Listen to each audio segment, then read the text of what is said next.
2025 ခုနှစ်ဇန်နဝါရီလ15 ရက်နေ့နာဂရွာနှစ်တကူပွဲတော်သို့တက်ရောက်လာကြသောရိုးရာအကဖွဲ့များရှင်ကျမတို့ညပိုင်းမိဘပွဲအခမ်းအနား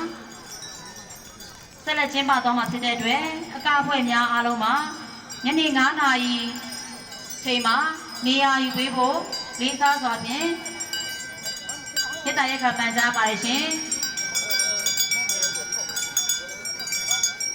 နာဂရွာနှစ်တကူပွဲတော်သို့တက်ရောက်လာကြသောအကဖွဲ့များအားလုံးရှင်ကျမတို့ညပိုင်းမိဘပွဲအခမ်းအနားကျင်းပသွားမှာဖြစ်တဲ့အတွက်အကဖွဲ့များအားလုံးမှာညနေ9 နာရီမှာနေရာယူပေးနိုင်ပါရန်လေးစားစွာပန်ကြားပါရရှင်